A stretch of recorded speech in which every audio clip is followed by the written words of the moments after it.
اللهم انفعنا بما علمتنا وعلمنا ما ينفعنا وزدنا علما وبارك لنا في علمنا وارزقنا الإخلاص في القول والعمل كاملا وعلما نافعا لا ينسى وتوفيقا دائما وصحة ويقينا وعافية.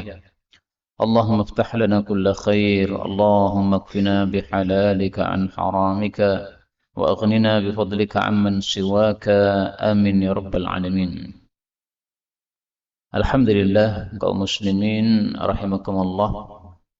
Kita lanjutkan tafsir Quran sehari sehalaman dan kita sudah sampai pada halaman 215, yaitu pada surah Yunus ayat 54 sampai dengan 61 insyaallah taala. Dan kita baca dulu dengan qiraah Ibnu Katsir seperti biasa. Majaisnya 2 harokat dan mat wajibnya 4 harokat. A'udzu billahi as-sami'il 'alim minasy syaithanir rajim. Walau anna likulli nafsin zalamat ma fil ardi laftadat bih wa asarru an-nadamata lamma ra'aw al-'adab وقضي بينهم بالقسط وهم لا يظلمون ألا إن لله ما في السماوات والأرض ألا إن وعد الله حق ولكن أكثرهم لا يعلمون هو يحيي ويميت وإليه ترجعون يا أيها الناس قد جاءتكم موعظة من ربكم وشفاء لما في الصدور وهدى ورحمة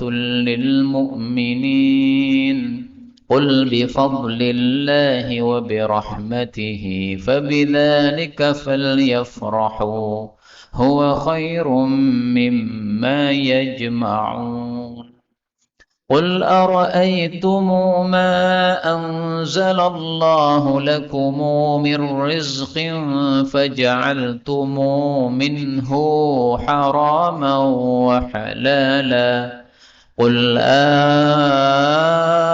الله أذن لكم أم على الله تفترون وما ظن الذين يفترون على الله الكذب يوم القيامة إن الله لذو فضل على الناس ولكن أكثرهم لا يشكرون وما تكون في شأن وما تتلو منه من قرآن ولا تعملون من عمل إلا كنا عليكم شهودا إذ تفيضون فيه وما يعزب عن ربك من مثقال ذرة في الأرض ولا في السماء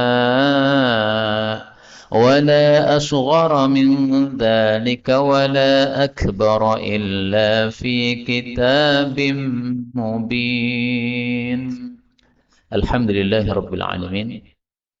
Inilah tadi bacaan qiraah Ibnu Katsir untuk surah Yunus ayat 54 sampai 61.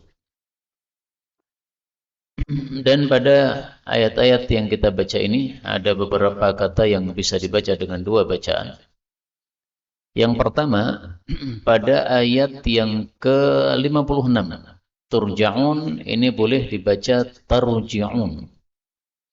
Kemudian pada ayat 58, falyafrahu, ya boleh diganti ta, faltafrahu. Tetapi yajma'un juga harus diganti dengan ta, tajma'un.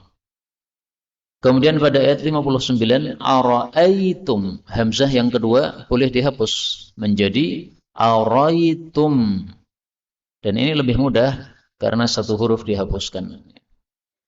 Ayat 61, sya'nin, hamzahnya boleh dihilangkan menjadi syanin.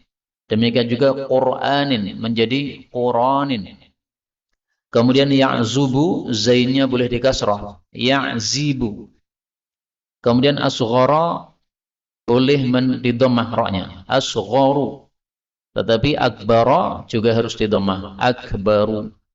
Wala asgharu min dzalika wala akbaru illa fi kitabim mubin. Ini semua qiraah mutawatirah yang sumbernya dari Sayyidina Rasulullah sallallahu alaihi wasallam, maka semua ini adalah bacaan yang benar. Adapun tafsirnya secara ringkas, Allah katakan pada surah Yunus ayat 54. Walau dan kalaulah anna bahwasanya likulli nafsin untuk setiap jiwa zalamat yang zalim ma fil ardi apa yang ada di muka bumi, yaitu semua yang ada di muka bumi, laftadat sungguh akan menebus bihi dengannya, wa asarru dan mereka menyembunyikan an-nadamata penyesalan. Kapan itu? Lamma ketika ra'au mereka melihat al-adzaba siksa, yaitu siksa neraka. Wa qudiya dan diputuskan bainahum di antara mereka bil qisti dengan keadilan. Wahum sementara mereka la yuzlamun tidak dizalimi. Kaum muslimin rahimani wa rahimakumullah, ayat ini mengandung dua masalah. Masalah yang pertama, bahwasanya setiap orang kafir besok akan sangat menyesal ketika sudah melihat neraka. Saking menyesalnya, mereka ingin menebus dari siksaan neraka dengan semua yang ada di atas muka bumi, andai itu menjadi milik mereka. Tetapi di akhirat, mereka sudah tidak punya apa-apa lagi. Harta enggak ada, anak sudah lari semuanya, amal juga tidak punya, karena orang-orang kafir amalnya dihancurkan oleh Allah Subhanahu wa taala. Maka yang dimaksud zalamat, zalim di sini adalah kafir atau syirik. Dan kaidah tafsir kemarin sudah disampaikan, banyak sekali kata-kata zalim dalam Al-Qur'an bermakna syirik dan ini termasuk di dalamnya. Maka yang dimaksud zalim di sini zalim kepada Allah Subhanahu wa taala dengan syirik. Karena zalim ada tiga macam, zalim kepada Allah dengan syirik, zalim kepada diri sendiri dengan maksiat, zalim kepada sesama makhluk dengan melakukan kezaliman yang kita kenal itu. Kemudian masalah yang kedua, bahwasanya para pembesar-pembesar itu nanti akan asarun nadamah, menyembunyikan penyesalan tersebut. Jadi yang menyembunyikan penyesalan siapa ini? Para pentolan-pentolan orang-orang kafir. Menyembunyikan dari siapa? Dari pengikut-pengikut mereka. Jadi sebenarnya dalam hati menyesal, tapi pura-pura tidak menyesal. Kenapa? Karena khawatir akan dicela oleh pengikut-pengikut mereka. Kamu dulu ngajak kami, ternyata akhirnya sampai di sini, sama-sama sengsara. Kamu nyesal sebagaimana kami juga nyesal. Nah, supaya tidak ada celaan begitu, maka mereka pura-pura tidak menyesal. Tapi padahal sebenarnya hati mereka sangat menyesali tingkah mereka ketika di dunia, karena ternyata tidak mendatangkan kebaikan, tapi justru mendatangkan kesengsaraan di akhirat kelak. Na'udzubillahi min syarri dzalik. Kita ambil beberapa faedah. Faedah yang pertama, laftadat bih, sungguh akan menebus dengannya. Yang dimaksud di sini menebus dari siksaan api neraka. Dari mana taunya? Dari ayat yang lain, yaitu pada surat Az-Zumar ayat 47. Yang surat Az-Zumar ini dibaca oleh Nabi setiap malam. Allah mengatakan laftadau bihi, sungguh mereka akan menebus dengan seluruh dunia tadi, min su'il adzabi yaumal qiyamah, dari keburukan siksaan besok di hari kiamat. Nah, maka menebusnya maksudnya menebus dari siksaan api neraka supaya tidak masuk neraka. Seandainya punya seluruh dunia, mereka mau menebusnya. Padahal di dunia mereka sangat pelit terhadap harta yang mereka diberi oleh Allah Subhanahu wa taala. Faedah berikutnya, yang dimaksud qudiya bainahum bil qisti, diputuskan di antara mereka dengan adil, maksudnya mereka diberi siksa oleh Allah Subhanahu wa taala dengan siksaan yang setimpal. Yang penguasa-penguasa mereka siksaannya lebih berat karena mereka mengajak kepada keburukan lebih banyak. Yang pengikut-pengikut juga masuk neraka juga sama, tapi siksaannya lebih ringan kalau dibandingkan dengan yang pembesar-pembesar mereka. Nah, ini semuanya adalah keputusan yang adil dari Allah Subhanahu wa taala. Makanya para ulama mengatakan Allah itu tidak pernah berbuat dolim sama sekali. Semua perbuatan Allah itu adil. Perbuatan Allah kalau menyiksa itu adalah bi'adlih, karena keadilannya. Kalau memberi itu karena bifadlih, karena karunianya. Nah, maka ada istilah para ulama mengatakan Allahu yu'adzibu bi'adlihi wa yu'ti bifadlihi. Allah itu kalau menyiksa maka itu karena karunia, karena keadilan Allah Subhanahu wa taala. Sehingga siksaan Allah ini bukan kezaliman, tapi karena keadilan. Tapi kalau Allah memberi, misalnya memberi nikmat dalam surga atau memasukkan ke dalam surga, maka itu semata-mata karena karunia Allah Subhanahu wa taala, karena kita sebenarnya tidak punya amalan yang bisa untuk membeli surga. Terlalu mahal harganya surga kalau dibeli dengan amal yang kita amalkan di dunia. Kemudian pada ayat berikutnya, yaitu ayat 55, Allah mengatakan, Ala ketahuilah, inna sesungguhnya lillahi hanya milik Allah, ma fis samawati, apa saja yang ada di langit-langit, wal ardi, dan bumi. Ala ketahuilah, inna sesungguhnya wa'dallahi, janji Allah, haqqun, adalah kebenaran. Walakinna, akan tetapi, aktsarahum, kebanyakan mereka, la ya'lamun, tidak mengetahui.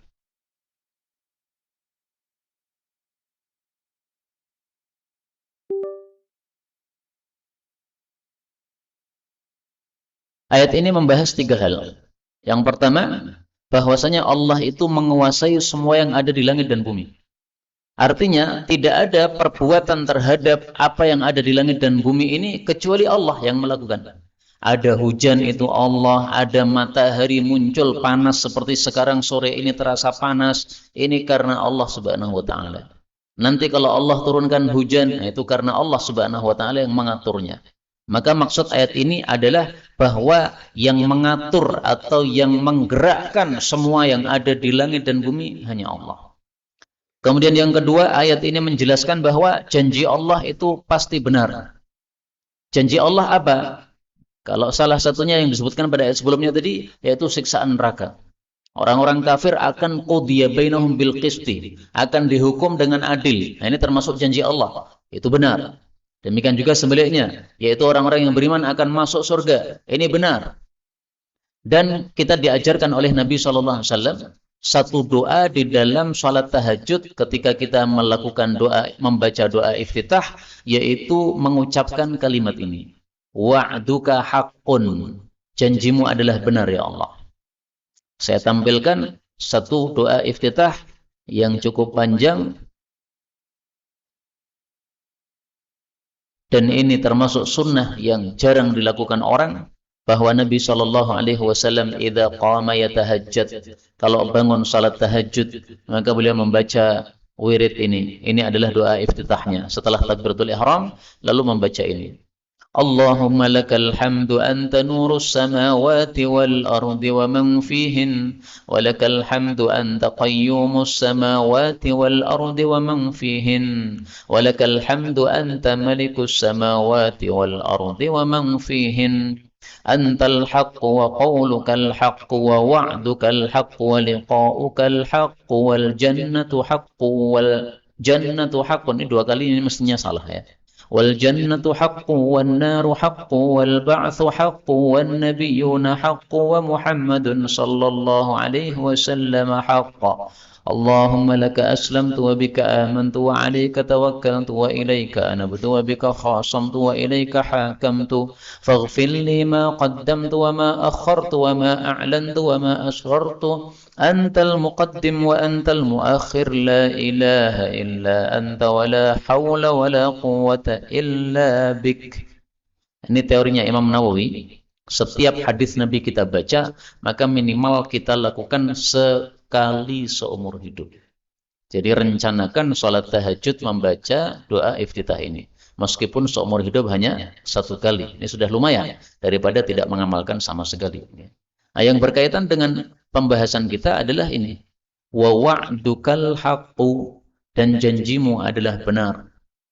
Jadi kita resapi ketika membaca ini bahwasanya janji Allah adalah benar. Sehingga orang melakukan salat tahajud dengan sangat semangat karena dia mengetahui bahwa janji Allah benar. Tahajudnya ini sesuatu yang istimewa di hadapan Allah Subhanahu wa taala, akan mendatangkan makom yang terpuji besok di hadapan Allah Subhanahu wa taala.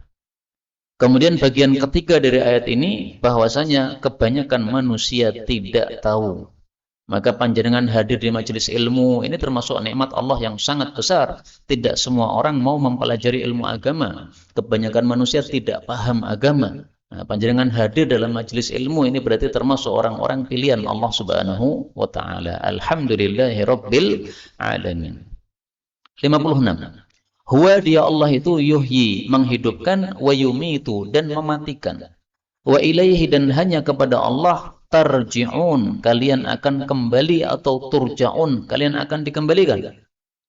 Yang dimaksud menghidupkan dan mematikan maksudnya adalah menciptakan kehidupan dan kematian. Tidak seperti yang disalahpahami oleh Namrud. Namrud didakwai oleh Nabi Ibrahim, Allah itu menghidupkan, mematikan. Maka Namrud mengatakan, saya juga bisa menghidupkan, mematikan. Dipanggil 2 orang, satunya dibunuh, satunya dilepas. Nah, kata dia nih, saya sudah mematikan dan menghidupkan. Bukan begitu yang dimaksud. Yang dimaksud adalah menciptakan kehidupan dan menciptakan kematian. Apakah manusia bisa? Enggak bisa.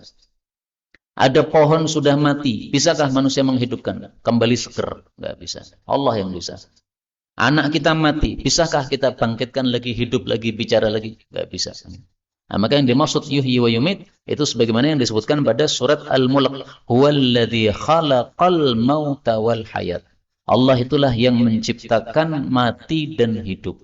Yang menciptakan adalah Allah Subhanahu wa taala. Kemudian wa ilaihi turja'un, hanya kepada Allah kalian kembali. Ini berita tetapi maksudnya adalah ancaman. Kalau kembali kepada Allah, nanti akan mempertanggungjawabkan amal masing-masing, mendapatkan balasan yang setimpal terhadap amalnya masing-masing. 57. Ya ayyuhan nas, wahai para manusia, qad ja'akum, sungguh telah datang kepada kalian, mau'izatun, peringatan, mir rabbikum, dari pemelihara kalian, wa shifaa'un, dan kesembuhan, lima fis sudur, terhadap apa yang ada di dalam dada, wahudan, dan petunjuk, warahmatun, dan rahmat, lil mu'minin, bagi orang-orang yang beriman. Kaum muslimin rahimani wa rahimakumullah, yang dimaksud mau'izah ini adalah Al-Quran.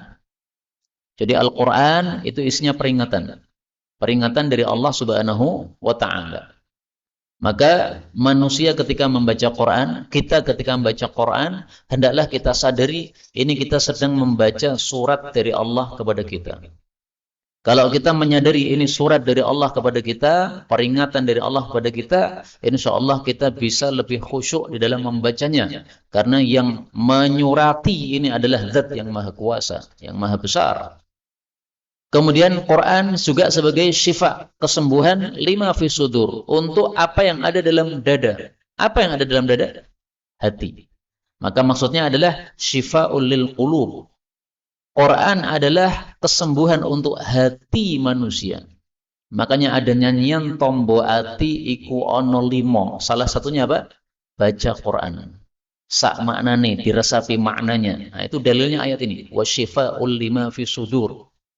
Hati itu punya penyakit. Penyakitnya ada 2. Ada penyakit syahwat, ada penyakit syubhat. Orang-orang munafik itu penyakitnya syubhat, sehingga ragu-ragu. Ada juga penyakit syahwat. Dia tidak ragu-ragu, tapi syahwat menancap pada hatinya. Nah, yang bisa mengobati apa itu? Quran. Apakah Quran hanya untuk pengobatan hati saja? Apakah juga bisa untuk pengobatan tubuh atau jasad atau jasmani? Bisa. Karena Allah mengatakan pada surat Fussilat ayat 44, hudan wa syifa. Quran adalah petunjuk dan kesembuhan. Tidak disebutkan kesembuhan untuk hati. Berarti tidak hanya untuk hati, tapi juga untuk jasmani. Maka Quran adalah kesembuhan untuk jasmani dan untuk rohani. Dan makna ini kita temukan dalam hadis Nabi Shallallahu Alaihi Wasallam. Ketika ada seorang sahabat Nabi yang meruqyah orang sakit dengan Al-Fatihah, maka Rasul Shallallahu Alaihi Wasallam bertanya, "Wa ma yudrika annaha ruqyah?" Dari mana kamu tahu bahwasanya Al-Fatihah itu bisa untuk ruqyah? Nah, maka meruqyah orang dengan Fatihah akhirnya sembuh. Ini ada dalilnya. Dan ini diakui oleh Nabi Sallallahu Alaihi Wasallam. Berarti Quran itu tidak hanya syifa'ul lima fi sudur, tetapi juga syifa untuk jasad-jasad atau jasmani-jasmani kita. Karena itu Rasul Sallallahu Alaihi Wasallam berpesan untuk senantiasa kita menggunakan dua syifa. Apa kata beliau? Alaikum bisyifa'ain. Selalulah menggunakan dua syifa. Yang pertama al-asal, madu. Yang kedua Al-Quran. Maka kalau sakit, ambil madu, bacakan Quran, Fatihah, diminum. Berarti panjenengan sudah punya dua kesembuhan di sini. Madu itu diciptakan oleh Allah untuk kesembuhan. Yang kedua, Quran juga kesembuhan. Nah, pilih surat apapun bebas. Tapi surat Fatihah itu sudah terbukti dalam hadis tadi. Bisa untuk menyembuhkan penyakit. Nah, campurkan antara dua kesembuhan ini. Ini hadis riwayat Ibnu Majah. Tapi memang saya jujur kata Syekh Albani derajatnya dhaif, tetapi dalam kitab Zawaid ini dikatakan sanadnya sahih. Nah, sehingga kita mengikuti yang mengatakan sanadnya sahih, enggak ada masalah. Kemudian Allah katakan bahwasanya Quran itu adalah petunjuk dan rahmat bagi orang-orang beriman. Katanya Quran itu diturunkan untuk seluruh manusia, hudal linnas. Tapi kenapa di sini dikatakan hudal lil mu'minin? Petunjuk untuk orang beriman saja. Karena meskipun diturunkan untuk seluruh manusia, tapi yang bisa mengambil faedah darinya hanya orang-orang beriman. Orang-orang beriman baca Quran, mempelajari Quran, mengamalkan isinya, akhirnya jadi petunjuk untuk mereka. Nah, orang-orang kafir nggak mau menggunakan Quran sehingga mereka tidak mendapatkan hidayahnya Quran. Adapun rahmat, apa itu makna rahmat? Nah, saya baru saja menemukan hari ini definisi rahmat. Kata Imam Baghawi, rahmat itu definisinya adalah nikmatun lil muhtaj. Nikmat bagi orang yang membutuhkan. Itu namanya rahmat. Jadi kalau Allah berikan kita nikmat dan kita membutuhkan, itu berarti kita sudah dirahmati oleh Allah Subhanahu wa Ta'ala. Ini sudah lama tidak turun hujan. Kemudian Allah turunkan hujan. Kita butuh pada hujan. Berarti hujan itu adalah apa? Rahmat Allah Subhanahu wa Ta'ala. Anda sakit, kemudian minum obat. Bismillah, doa kepada Allah. Allah berikan sembuh. Berarti sembuh ini adalah apa? Rahmat. Karena rahmat itu nikmatul lil muhtaj. Nikmat bagi orang-orang yang membutuhkan. Ayat 58. Qul katakanlah, bifadlillah, hanya dengan karunia Allah, wa birahmatihi, dan hanya dengan rahmat Allah, fabidzalika, maka hanya dengan itulah, falyafrahu, hendaklah mereka itu berbangga. Huwa, dia Al-Quran itu, khairun, lebih baik, mimma yajma'un, dari apapun yang mereka kumpulkan. Jadi kita disuruh berbangga dengan karunia Allah dan rahmat Allah. Tidak berbangga dengan pangkat, tidak berbangga dengan ketenaran, tidak berbangga dengan harta dunia, tapi dengan karunia dan rahmat Allah. Apa sih karunia dan rahmat Allah? Para ulama tafsir mengatakan, fadlullah, karunia Allah adalah Islam dan iman. Nah, kita sudah punya Islam dan iman, maka kita harus bangga dengan Islam dan iman ini. Tidak ada nikmat Allah yang lebih besar daripada Islam dan iman. Karena Islam iman inilah yang menyebabkan kita masuk surga. Tanpa Islam, tanpa iman, amal apapun nol di hadapan Allah Subhanahu wa Ta'ala. Adapun rahmatihi, rahmatnya Allah, ini ditafsiri oleh para ulama, yaitu Al-Quran, atau As-Sunnah, atau surga. Jadi ada 3 tafsiran. Ada yang mengatakan Quran, dan memang Quran itu rahmat Allah. Ada yang mengatakan As-Sunnah, sunnah Nabi SAW. Dan memang sunnah Nabi itu rahmat Allah. Karena sama dengan Quran, yaitu wahyu dari Allah Subhanahu wa Ta'ala. Kemudian ada yang menafsirkan surga. Dan memang surga itu rahmat Allah. Allah merahmati hamba-hambanya dengan surganya Allah Subhanahu wa Ta'ala. Jadi kalau mau bangga, bangga dengan ini. Adapun harta dunia dibanggakan, nggak ada nilainya di hadapan Allah Subhanahu wa taala.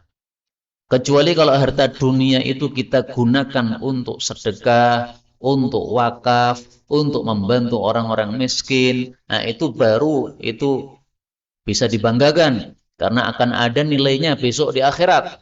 Di akhirat kelak. Dan itu sudah masuk di sini, rahmat. Karena masuk surga dengan sebab sedekah yang dilakukan. Maka Allah katakan huwa khairum mimma yajma'un. Islam, iman, dan Quran itu lebih baik dari apapun yang manusia kumpulkan. Apa yang dikumpulkan oleh manusia?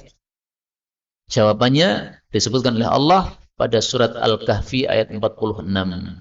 Al-malu wal-banuna zinatul hayatid dunya wal baqiyatus salihatu khairun 'inda rabbika thawaban wa khairun amala. Harta dan anak-anak itu semuanya hanyalah perhiasan kehidupan dunia. Tapi kalau sudah mati, sudah nggak dibawa. Kenapa? Karena kalau sudah mati, kita pindah alam. Alamnya sudah bukan alam dunia lagi. Sementara harta dan anak itu hanya perhiasan dunia. Berarti kalau sudah masuk alam akhirat, alam kuburan, nggak dibawa. Yang dibawa apa? Wal baqiyatus salihat. Yaitu amal-amal soleh yang tetap ada. Itu khairun inda rabbika thawaban. Itulah yang lebih baik pahalanya di hadapan Allah, wa khairun amala, dan yang lebih baik untuk diangan-angankan. Nah, maka mimma tajma'un atau mimma yajma'un, yang kalian kumpulkan atau yang mereka kumpulkan, itu maksudnya adalah harta dunia, al-malu wal banun. Itu semuanya tidak ada nilainya kalau kita sudah mati karena tidak dibawa sama sekali ke alam akhirat. Yang kita bawa adalah amal-amal atau pahala-pahala amal kita. 59. Qul, katakanlah, ara'aitum, apa pendapat kalian? Ma anzalallah, terhadap apa yang Allah turunkan lakum kepada kalian, mir rizkin, berupa rizki. Faja'altum, lalu kalian menjadikan minhu, dari rizki tadi, haraman, ada yang haram, wa halala, dan ada yang halal. Qul, katakanlah, Allah, apakah Allah adzillakum, sudah mengizinkan untuk kalian menghalalkan dan mengharamkan tadi? Am, atau alallahi, atas nama Allah, taftarun, kalian membuat kedustaan? Jadi Allah di sini mengingkari tingkahnya orang-orang kafir yang semau gue membuat hukum, ini halal, ini haram tanpa dasar. Nggak boleh. Halal haram itu hanya di tangan Allah.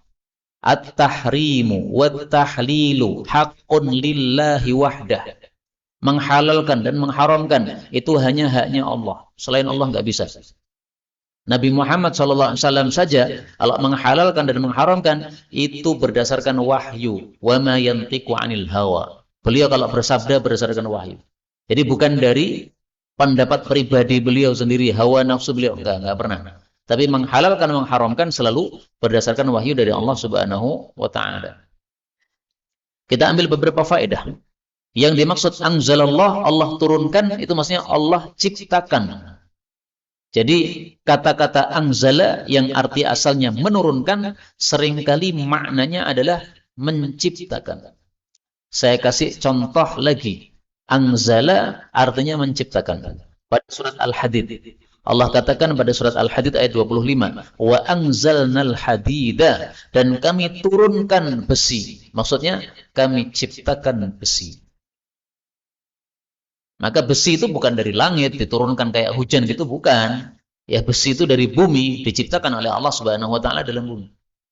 Meskipun ada tetap sebagian ulama mengatakan wa anzalnal hadid, kami turunkan besi karena sumber asalnya itu dari langit. Allah turunkan sesuatu dari langit, kemudian merembes ke dalam bumi, di bumi kemudian terbentuk menjadi besi. Wallahu a'lam bishawab. Tapi kata Imam Baghawi, anzala di sini artinya apa? Khalaqa, Allah ciptakan. Faedah berikutnya, faja'altum minhu haraman. Kalian menjadikan sebagian rezeki Allah ada yang haram. Kalian katakan haram. Contohnya apa? Contohnya yang mereka sebutkan pada surat Al-Maidah ayat 103.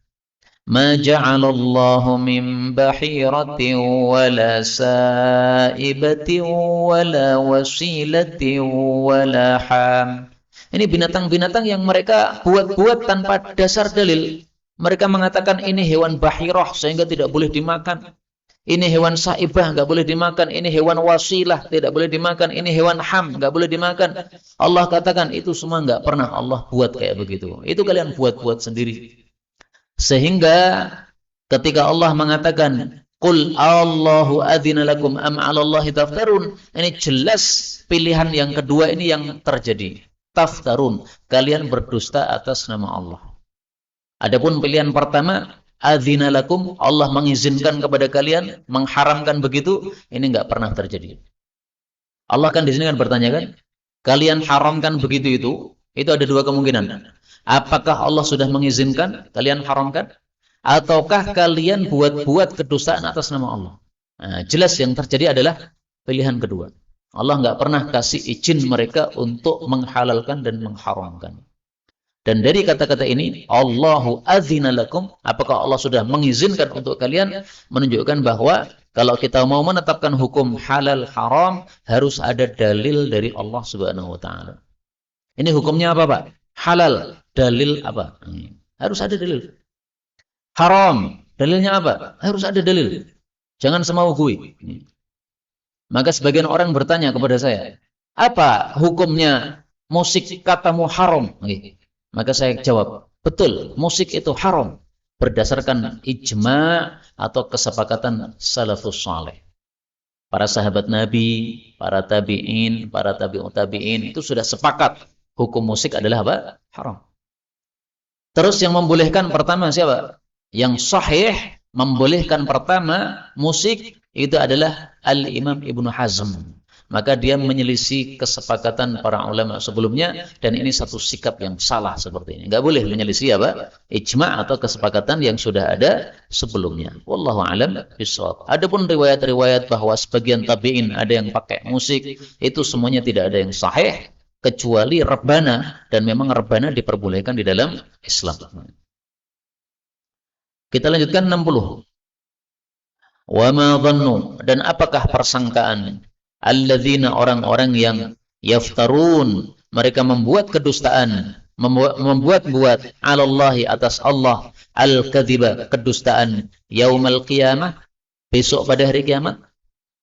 Jadi Allah bertanya, apa persangkaan mereka nanti akan diapakan oleh Allah Subhanahu wa taala hari kiamat? Kalau mereka menyangka akan diampuni oleh Allah, ini persangkaan yang batil. Allah tidak akan kasih ampunan orang-orang yang berdusta atas nama Allah Subhanahu wa taala besok pada hari kiamat. Karena ini satu dosa yang sangat besar di hadapan Allah Subhanahu wa taala yang tidak Allah biarkan kecuali kalau dia sudah tobat di dunia. Maka dosa besar itu harus ditobati. Kalau tidak ditobati, maka tidak mungkin dihapuskan oleh Allah Subhanahu wa taala dengan amal-amal soleh seperti salat, wudu dan sebagainya, enggak bisa. Kemudian Allah katakan, innallaha, sesungguhnya Allah ladzu fadlin, sungguh memiliki karunia ala nasi, kepada para manusia, walakinna, akan tetapi aktsarahum, kebanyakan manusia, la yashkurun, tidak mensyukuri nikmat Allah Subhanahu wa taala. Jadi karunia Allah kepada kita sangat banyak, tapi rata-rata kita tidak bersyukur terhadap nikmat Allah Subhanahu wa taala. Ini juga teguran untuk kita, Pak. Berapa nikmat Allah? Nggak bisa kita hitung. Syukur kita kepada Allah berapa? Nah, kadang-kadang kurang syukur.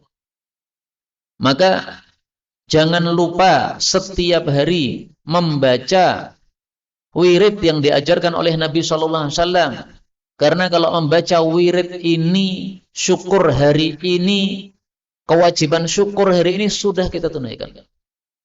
Nikmat Allah hari ini berapa jumlahnya? Nggak bisa dihitung. Nah, untuk mensyukurinya cukup dengan wirid satu ini.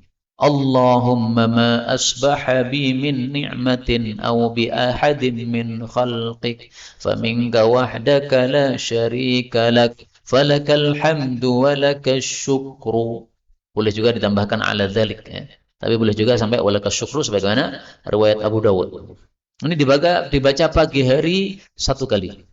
Berarti nikmat Allah sepanjang hari itu sudah kita syukuri. Kemudian kita baca lagi sore hari dengan mengganti asbaha menjadi amsa. Ini tolong betul-betul diamalkan. Supaya kita tidak termasuk ayat tadi. Walakin aktsarahum la yashkurun. Tapi kebanyakan manusia tidak syukur. Nah, ini sudah sore kita baca. Allahumma ma amsa bi min ni'matin aw bi ahadin min khalqik faminka wahdaka la syarika lak falakal hamdu wa lakash syukru. Ya Allah, apapun yang sore hari ini datang nikmat kepadaku atau kepada seorang pun dari makhlukmu semuanya, maka itu semata-mata dari Engkau sendiri, tidak ada sekutu bagimu, hanya bagimu segala puji dan hanya bagimu segala syukur. Sebagian orang merasa heran, Pak, masa kalimat pendek begini sudah mensyukuri semua nikmat Allah? Nah, maka jawabnya adalah masalah fadilah amal dan pahala ini masalah gaib. Kalau Nabi sudah menyampaikan, sudah. Ini kita harus percaya. Allah Subhanahu wa taala mengatakan dalam Al-Qur'an, "Wa rabbuka yakhluqu ma yasha'u wa yakhtaru." Surat Al-Qasas ayat 68. Allah itu menciptakan apapun yang Dia mau dan memilih ciptaan-ciptaannya dikasih fadilah-fadilah tertentu. Termasuk wirid ini tadi diciptakan oleh Allah, lalu Allah kasih fadilah kepadanya. Allah memilih wirid ini, dikasih fadilah yang besar. Yaitu kita ucapkan sudah mensyukuri kewajiban menunaikan kewajiban syukur nikmat semuanya. Nikmat semuanya. Hari itu, ya. Hari itu, pagi itu, atau sore itu, atau malam itu. Karena hari kan ada dua, kan? Ada siang, ada malam. Nah, nikmat siang ini sudah disyukuri dengan wirid pagi, nikmat malam sudah disyukuri dengan wirid sore. Ini wirid sore boleh setelah asar, boleh setelah maghrib. Kalau guru kami Syekh Saleh Utsaimin pilihnya setelah maghrib. Tapi nggak apa-apa, kita baca setelah asar begini. Kemudian ayat terakhir pada pertemuan kali ini, Allah katakan, "Wa ma takunu," dan tidaklah engkau berada, wahai Nabi Muhammad sallallahu alaihi wasallam, fi sya'nin, dalam kondisi apapun. Wa ma tatlu, dan tidaklah engkau wahai Nabi membaca, minhu, dari Allah, min Qur'anin, dari bacaan. Wala ta'maluna, dan tidaklah kalian semuanya beramal, min amalin, dari amal apapun, illa kecuali kunna, adalah kami Allah, alaikum, terhadap kalian, syuhudan, menyaksikan, ketika tufiduna, kalian itu masuk fihi, di dalam amal tersebut. Jadi maksudnya semua amal manusia ini diketahui oleh Allah Subhanahu wa taala. Semua amal manusia diawasi oleh Allah Subhanahu wa taala. Sebagaimana disebutkan pada banyak ayat. Allah mengatakan di dalam surat An-Nisa, "Innallaha kana 'alaikum raqiba." Sesungguhnya Allah itu terhadap kalian Maha mengawasi. Wa kana Allahu 'ala kulli syai'in raqiba. Surat Ahzab ayat 52. Dan Allah itu atas segala sesuatu Maha mengawasi. Inna rabbaka labil mirsad. Sesungguhnya pemeliharamu sungguh berada di dalam pengawasan. Maksudnya selalu mengawasi manusia. Surat Al-Fajr ayat 14. Banyak sekali ayat seperti ini. Inilah makna ayat ini tadi, bahwa semua amal kita tidak lepas dari pengawasan Allah Subhanahu wa taala. Di sini ada yang menarik. Setelah Allah bicara kepada Nabi Muhammad sallallahu alaihi wasallam, "Wa ma takunu wa ma tatlu," lalu Allah bicara kepada umatnya, "Wala ta'maluna." Takunu itu kamu, Nabi. Tatlu itu kamu, Nabi. Tapi kalau ta'malun, ini kalian. Kalian berarti semua umat Nabi Muhammad SAW. Apa pelajaran yang dapat diambil ini? Pelajaran yang dapat diambil darinya adalah bahwasanya khitab Allah kepada Nabi berlaku untuk semua umatnya. Allah kalau bilang kepada Nabi, maka hukumnya itu berlaku juga untuk seluruh umat beliau. Kaidahnya mengatakan, at-tabi'u, tabi'un, pengikut itu hukumnya mengikuti kepada atasannya. Atasan kita, pentolan kita Rasulullah SAW. Sehingga Allah kalau turunkan hukum kepada Nabi, otomatis berlaku juga untuk kita. Nah, makanya Allah sengaja di sini setelah bicara kepada Nabi, lalu Allah bicara kepada umat beliau. Contoh seperti ini kita temukan di dalam surat At-Talaq. Allah mengatakan, Ya ayyuhan nabi, wahai Nabi Muhammad sallallahu alaihi wasallam, idza talaqtum, jika kalian mentalak istri. Mestinya kan idza talaqta, jika kamu wahai Nabi mentalak istri. Tapi Allah katakan jika kalian. Jadi awalnya Allah panggil Nabi, lalu Allah mengajak bicara umat beliau. Nah, maka hukum untuk Nabi berlaku juga untuk umat beliau. Itu hukum asal. Tapi ada beberapa hukum yang khusus bagi Nabi Muhammad SAW. Kalau khusus bagi Nabi, nanti pasti akan disebutkan oleh Allah Subhanahu wa Ta'ala. Seperti pada surat Al-Ahzab ayat 50, Allah mengatakan khalisatan laka, ini hukum khusus untuk kamu, min dunil mu'minin, tidak untuk orang-orang mukmin yang lain. Tapi kalau hukumnya tidak khusus, maka tidak akan disebutkan seperti ini, berarti hukumnya berlaku untuk seluruh umat beliau. Ini faedah yang dapat kita ambil dari susunan seperti ini. Kemudian di sini Allah sebutkan wa ma takunu fi sya'nin, apapun kondisi kamu. Wa ma tatlu min hukmin Qur'anin. Contohnya kondisi membaca Quran. Kondisi kita banyak, makan itu kondisi, minum itu kondisi, tidur itu kondisi, bicara itu kondisi, baca Quran itu juga kondisi. Ternyata di sini Allah sebutkan secara khusus membaca Quran, ini menunjukkan kondisi yang sangat mulia di hadapan Allah Subhanahu wa Ta'ala. Kondisi seorang hamba yang paling mulia atau termasuk yang paling mulia adalah ketika dia sedang membuka mushaf Quran, kemudian dia baca. Ini kondisi yang sangat mulia, sehingga dikhususkan oleh Allah disebutkan di sini. Maka tolong baca Quran itu setiap hari, jangan kadang-kadang, tapi tiap hari dibaca Quran. Karena manusia ini ada jasmani, ada rohani. Kalau setiap hari kita makan itu hanya menghidupi jasmani, rohani kita juga perlu dihidupi. Apa hidupnya rohani? Dengan Quran. Maka baca Quran setiap hari. Jangan kosong satu hari dari membaca Quran. Ini satu aib untuk kita seorang muslim.